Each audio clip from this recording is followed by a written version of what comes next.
Hey everybody, welcome to TNM Coaching Unplugged and Zoran Todorovic Interconnected Podcast. How is everybody doing? I'm so glad and happy to see you once again on our podcast.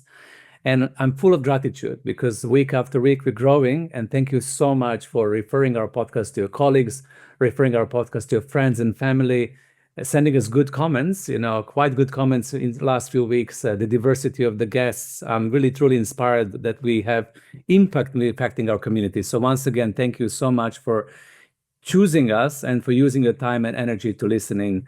Today, we're going to have a wonderful conversation, with a really beautiful and amazing presenter.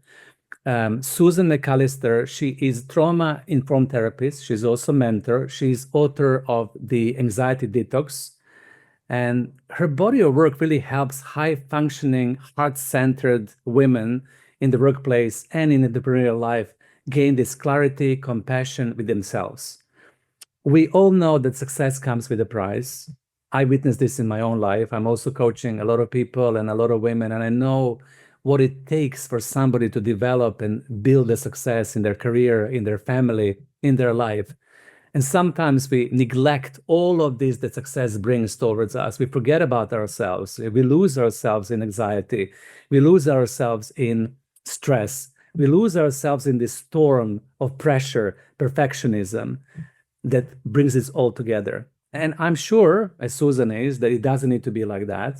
Sometimes when you say to people, it can be much better than it is. It can be much more balanced, much more fruitful, much more in alignment to who you really are on a level of your authentic self. And you can claim the success and glory in your life and be the best possible version of yourself, but not at this high cost. So we're going to look into that.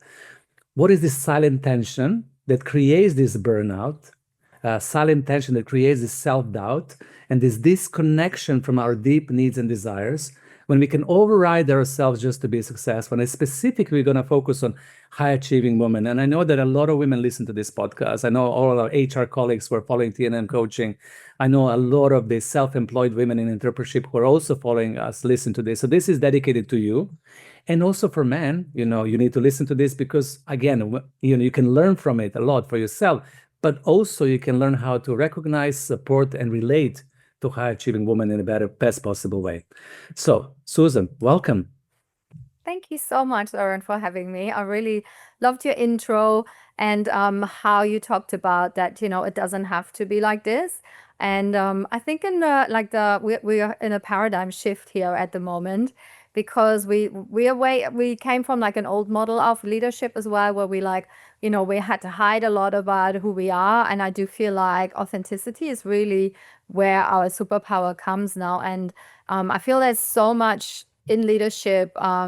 Development is very much self-development because we can't actually become the best leader that if we don't develop ourselves, if we don't develop like all, I don't know if you use like in your coaching like the wellness wheel as well with all the areas in life.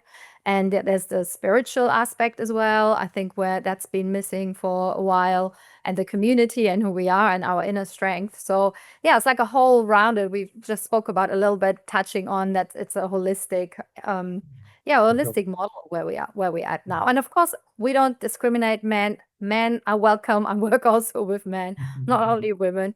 And the book that I wrote, like the Anxiety Detox, is like for men and women, for everybody. And I speak from personal experience because I didn't even know that I had anxiety until I studied this like many years ago. And I was like, what do you mean? Like, not everybody's mind goes at a thousand, at a speed like this. Not everybody overthinks. Not everybody has this conversation in their mind, like I should have done this and I should have said this and like what, blah, blah, blah, or like over prepares for things and stresses out, or is anxious and goes to an event and turns away at the door and goes home, or like has this conversation that costing a lot of our energy, right? So yes, thank you for having me. And I'm so happy I'm here. I love your podcast. I truly do. You've got So, amazing. so it's Yeah. it's a lovely thing that you have kind of dived into that field. And always, I ask this question for everybody who comes on. How, you already mentioned, how did you get into all of this? Was it through your personal experience, as you mentioned, that you studied and understood yourself, and then you realized, wow, I have to do something about it? What was your journey into giving the emphasis to this topic? Yeah, so you might hear that I have an accent. So I was born in Germany to a very interesting family. So I didn't meet my mom till I was 10 and not my Mm. dad till I was 12. So a big part of my work is attachment style that's formed very early. So I was definitely an anxious, well, actually, I was a disorganized attachment style. We might touch on this. And so my family history, you could also find that like as a Netflix series on very dysfunctional crime show, something like this Mm. whole family thing. So I was always a searcher. Yeah, I'm not going into details, but I Mm. was always a searcher. I always felt like I'm like the odd one out. I'm like, I've always felt like, yeah, why? Like, I always felt strange being where I Mm. was. I felt like I didn't belong. And, I'd be reading like these self-development books when I was 15, trying to figure out, is there life after death? I had some abuse in my life. I had a near-death experience when I was 17. Wow. And all of that brought me into, yeah, having a lot of fear and then trying to figure it out, like finding things in studies, in spiritual. So I, um, was raised a Catholic, and then I turned away from this, and then I came to spirituality. Then I was a Buddhist for some years, and like then was a Christian chaplain in a school for some years. So like the whole thing went around and round, and then yeah, went back to I am more like yeah, nature-based spirituality, really. Mhm. And yeah, so my own personal journey brought me into so I published about 5 books. So whenever I go through something, I study the thing and I go through it. And then Mhm. I like writing is how I process. And then I write about it because then feel, oh, if this helps one person, then that would be a good thing. Yeah, So that's exactly. how I I mean, process. through your own process, you're discovering this in yourself, then you can also impact other people as well. So, in your quest of understanding, this anxiety, especially if you focus a little bit more on this high achieving woman, one of the things that you always say that is something quiet beneath the surface that most of people don't even know about. So Mhm. my question to you can be, if somebody's listening to this podcast, let's say a high achieving woman, and they want to become aware if they suffer with anxiety but not even realize, how would they figure that out? What would be some of the symptoms? What would be something that they need to pay attention to? Yeah. So often I call it buffering, the behaviors that we do to buffer from like this is how we feel. So often is buffering behaviors can be like just like needing that wine to calm down, shopping, being like Netflix, like all the things, emotional eating. So a lot of my clients that I work with, they soothe themselves with food, with wine, with shopping, with over busyness as well. So we can also be where they can't even like relax. They feel guilty. Like if they're like sit down and somebody comes in the room and they go, I'm caught, like I shouldn't be. So there's like, like the cliche of tired but wired, all of this. When By we what? constantly are preoccupied, yeah, like when we constantly preoccupied with thoughts and find it really hard to yeah, just to really like have downtime and go like, well, Mhm. think about nothing, do nothing. Mhm. So that's definitely there's some big signs for that. And a lot of women, it's not that they know, like I have anxiety, but we use this word so often. And like Mhm. some anxiety is very normal, right? There's been being fearful of something. So if I go and I just moved to Melbourne like 3 years ago. And I Mhm. had a lot of anxiety. I'm like, I don't know anybody. How's this going to work? I built up my clinic. Like, what if I can't make friends? What if this? Like, what if Mhm. nobody likes me? What if I sit there and I'm here lonely? So, like, the whole rumination of thoughts going run around in our heads. Mhm. And women would know, and they'd be very good at masking it because often they're the ones that are also codependent. And I don't mean it in the old paradigm of being codependent from an alcoholic, then where we do Mhm. Mhm. everything. We have like high functioning women that are codependent. They're the shakers and the doers. They do everything for everybody. If anybody has a problem, they come to them. They will sort it out.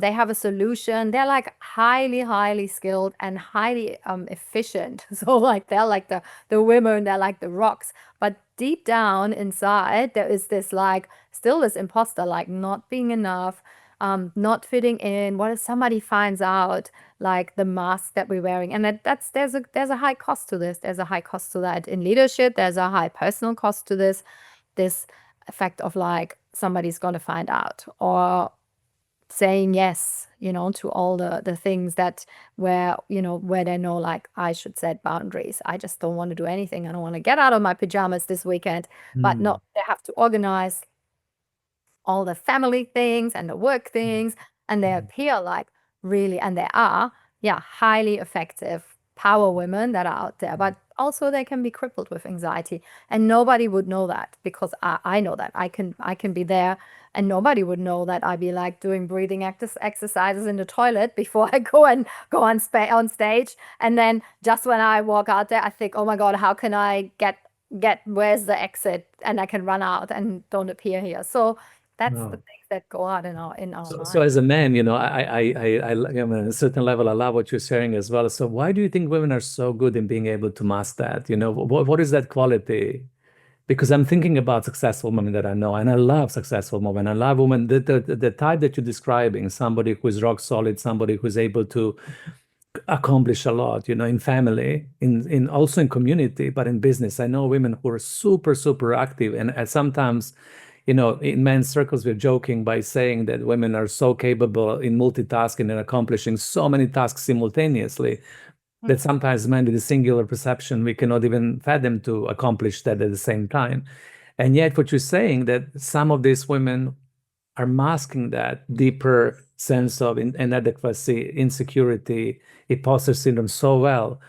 What do Mm. you think, what is that quality that helps them, project that image, but deep Yeah. within they feel shaken? Yeah. Oh, there's so much that came to my mind, right? Mm. So first of all, like going back, do you know this book? What is it called? Like Men Are From Mars, Women Are From Yeah, Venus. yeah, yeah, That yeah, I goes do. back I to do. talking about, right? Like the in the cave times where, the women were there and they like had to have this like, oh, the children were in the cave and they had to think of the fire's going. Oh, there's a child hitting each other over the head with a stone. There's this whole idea of multitasking, having it all Yeah. together and here, there, and anywhere, while a man's mind can be more like linear and like one, like the hunter-gatherer. So you're there for hours watching that mammoth and then going for it, doing this job, doing it well.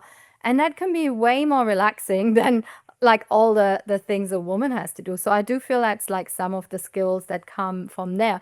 But I do feel also um, historically, women in business and leadership had to prove themselves, like, and it's still not well, sometimes where it's not really equal. So they feel they have to prove themselves, and often like this, they're then not in touch with their femininity. And I also do feel like for some men, because Mhm.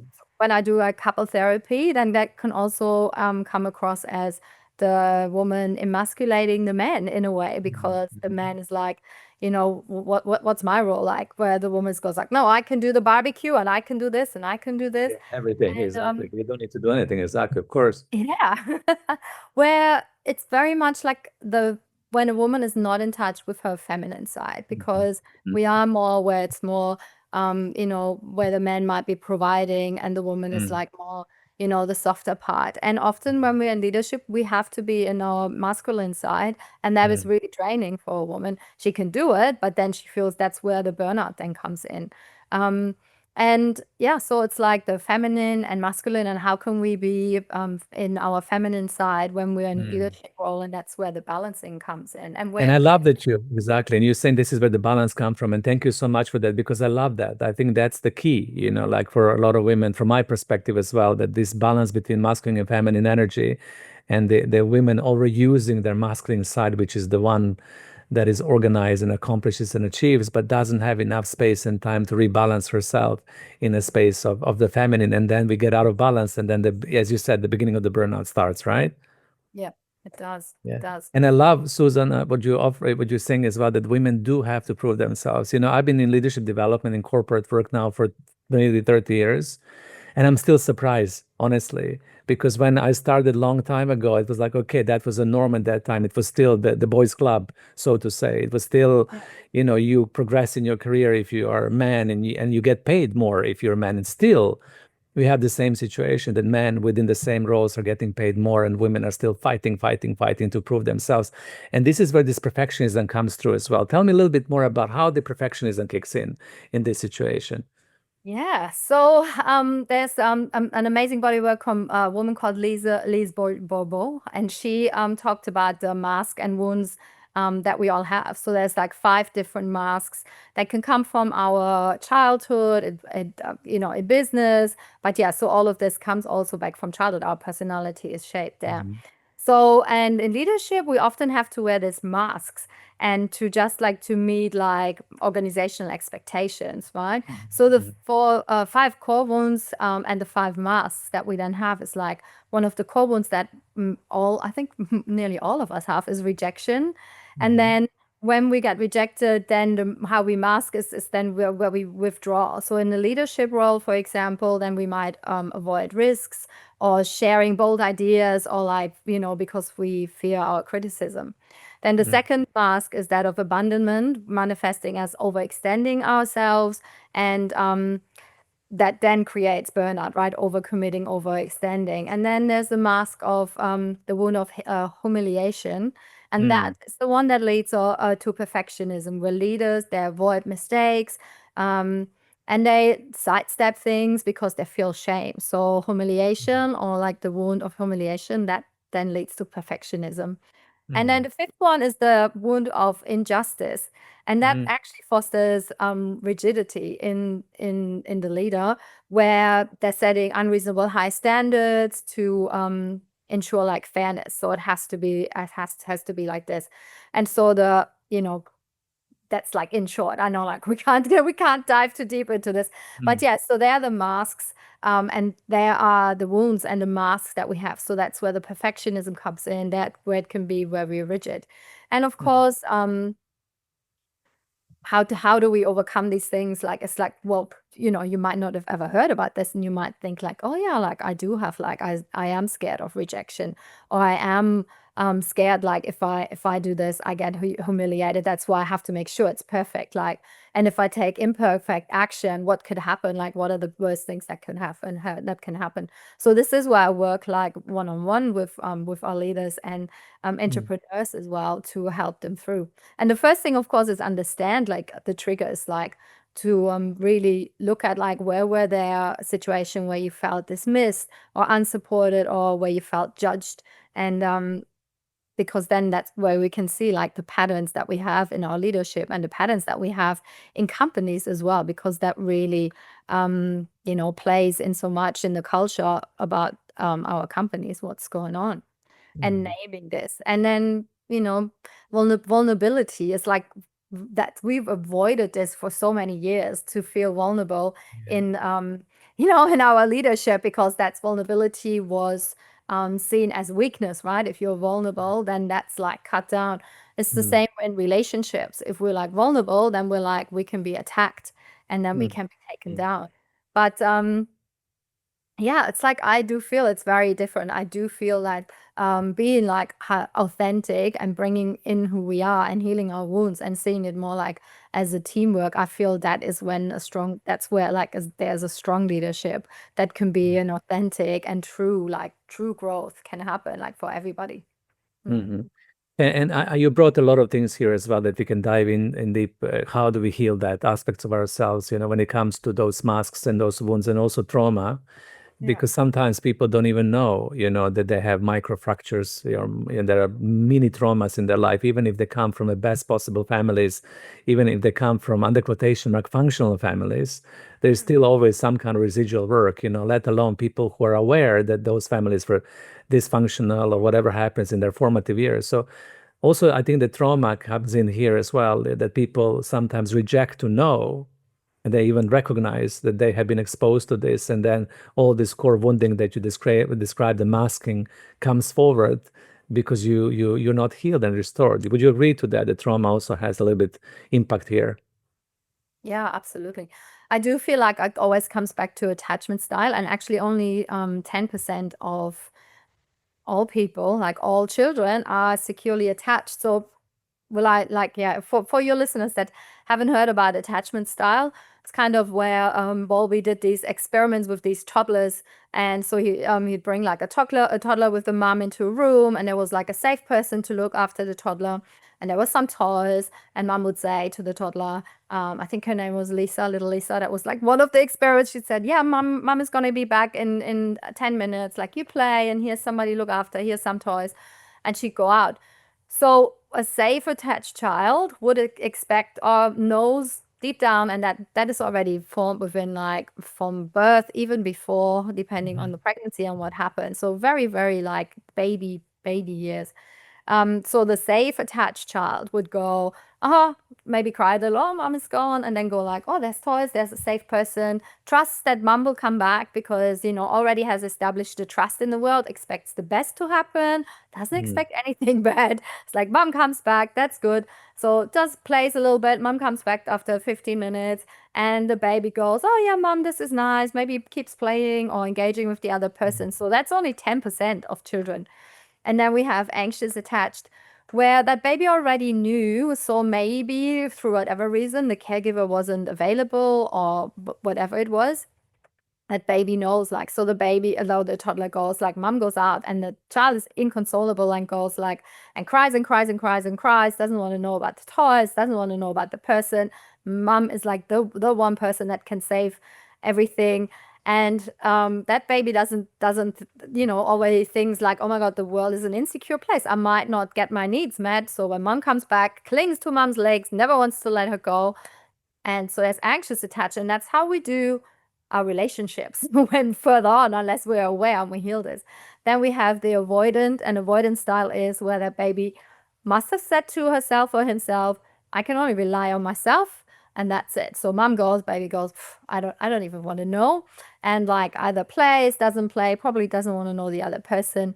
And mom comes back, and mom really has to work hard for that child. And then later in relationships, that's the person that goes like, oh, you want to break up with me, or I have an idea you're going to break up with me, so I'm going to go before, or you come too close and you're going to hurt me, so that. And then the disorganized attachment style is a mix between like the anxious and so we call it also preoccupied, the anxious and the avoidant. That's kind of the mix where it's like, yes, I would love you and come close, but then when we come too close, they're like, oh my God, it's not going to go anywhere, and then push away and then run away. And so this push and pull of disorganized. And these ones, they play into everything because yeah, when we teach this is like how we do relationship, because we don't learn that. Like, this should be taught in school, when then say, okay, like where do you come from? Where is this? How can we like how can we create safety? How can we all heal our attachment style, that we feel like the world is a safer place and we can get our needs met somehow, right? And in an organization, that's the same. And you can be anxious in relationship, but you can be avoidant in the workplace as well. So one doesn't necessarily translate into the other one. But yes, unless we heal these wounds, so we'll have like that. We have our attachment style that's like shaped when we're like so little, when we think the world is a good place, and we're like, when we're securely attached, we like expect everything to go our way. And it probably is way more likely to go our way when we like, walk out into this with this safety and security, than to think like, oh my God, like somebody else is going to get that promotion, and I wonder if like this is if they're going to overlook me, or like somebody goes like, well, I don't care, I'm going to like make my own company, I'm going to be independent, I'm not going to depend on anybody, does everything for themselves, right? So all of this together with the masks and the wounds, the core wound, that's like the work that is like, but it's so fascinating as well though, right? To so fascinating when we deep dive, and we can, even when I have like this big group in LA that I run. It's just like a free group that I do like once a month, and like people are like, oh my God, I had no idea that.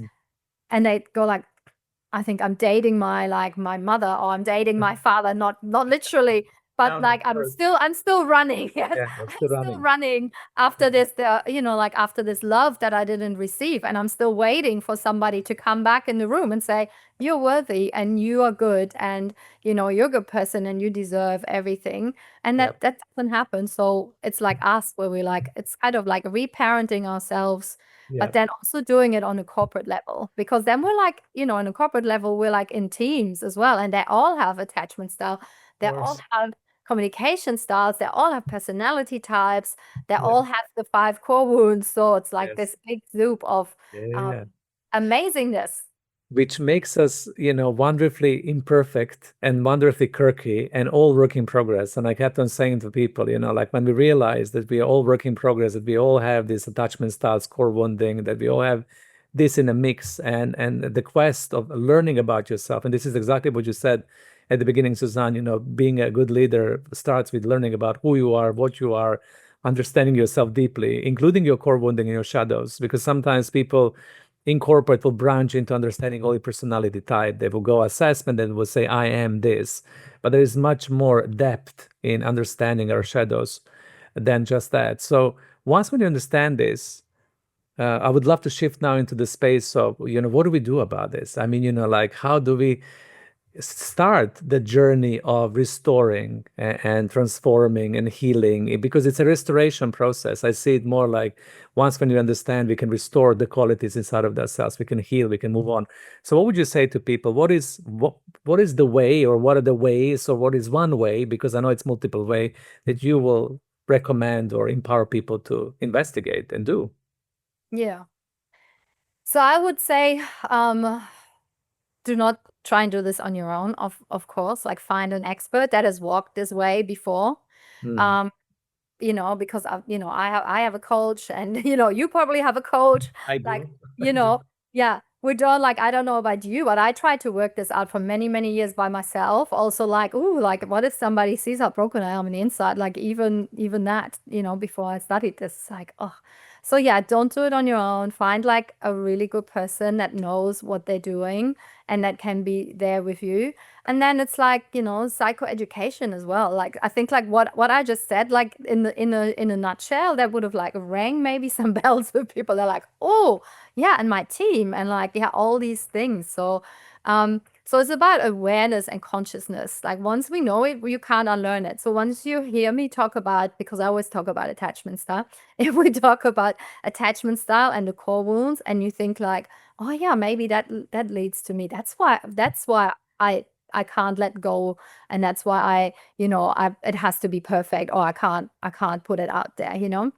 Mhm. So really like admitting to yourself, right, it's like it's time to do this work. And it's exciting as well, because how exciting is it that finally we have the opportunity? So yeah, become conscious, educate yourself, but it's not like in the book knowledge as well. It's like in the application, to do it together with an expert, and really being transparent, because often we hide these things from our nearest and dearest. And once we start to open up and say, wow, I just like figured this thing out about, like, I did not know I had like a disorganized attachment. And then the best dinner conversations, all of a sudden it goes like, it drops really deep, and people are so, we all have that. We all have wounds. Like, if you're there at the table, and you be there, and people are saying, oh no, like I'm a safe attachment. So I don't have anything like that. Like, probably not right. So Yeah. we all have these things. And yeah, to not isolate yourself as well, because this is when things go to, the buffering behavior that we have. That's where Yeah.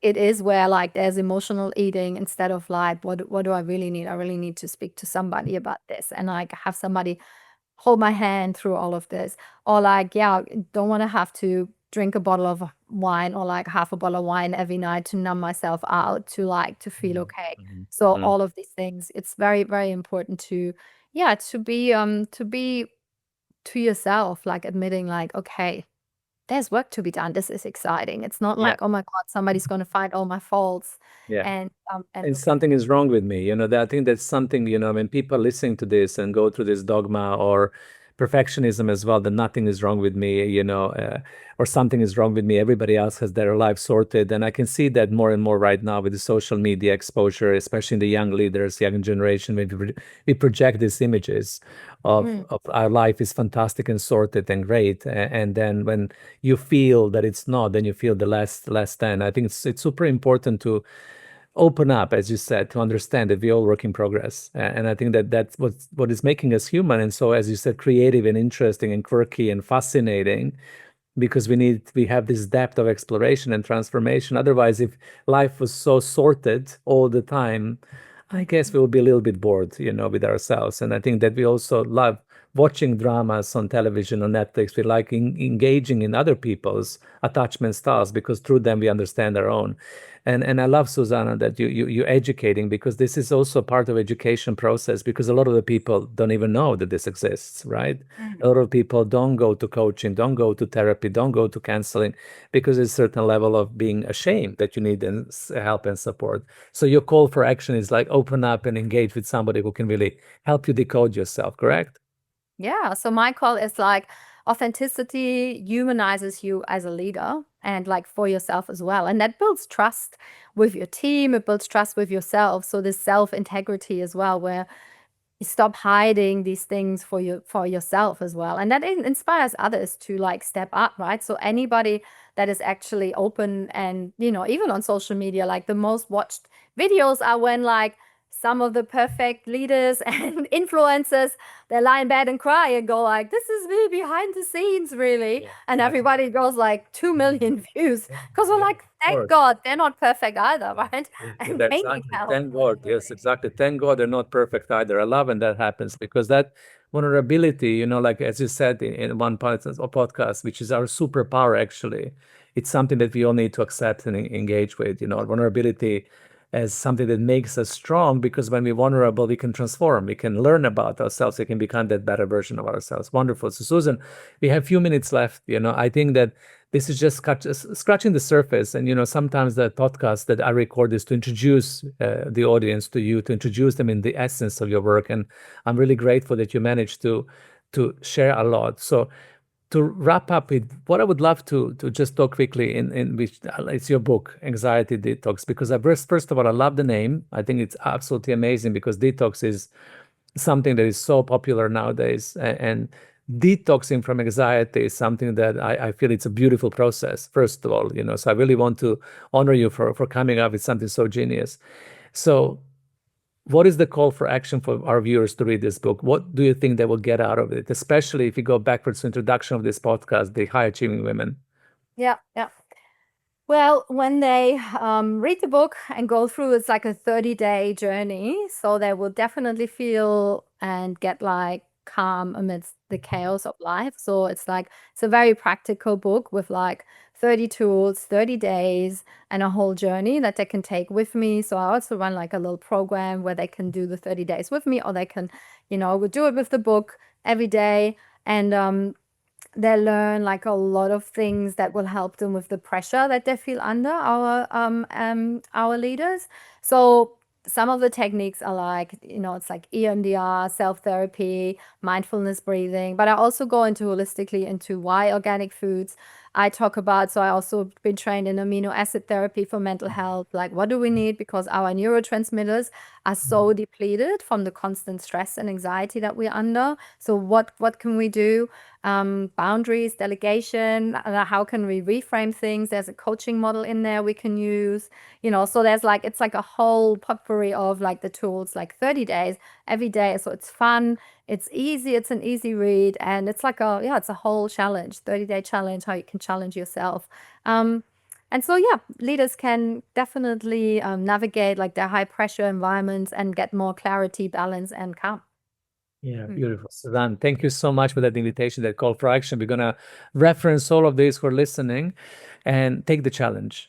Sometimes being able to be authentic and open and really understand that there's a lot of work to be done, especially if you are recognizing certain things that we talked about. If you're unaware, you feel something is bubbling inside of you, feel there is burnout, or you feel that you're exposed, you feel that you're suffering, basically, that you're not fully happy. There is a space for you to help yourself. And with this book, you can really come into that space of calm and weather the storm, and you can be congruent, relaxed, present, and reinvent yourself. As I said at the beginning of the podcast, doing it differently. And I firmly believe in that. I firmly believe once when we heal, and once we've been ongoingly heal, because this is a process that lasts for a very long time, we can become the best possible version of ourselves. So, Susanne, thank you so much for being the guest today. It's lovely to hear from you. I've learned a lot. I hope you learned a lot as well. Yeah. Once again, thank you so much for engaging, for coming to our podcast, and lots of love to everybody. Enjoy listening. Thank you so much. Thank you for having me. I really, really love being here. Thank you.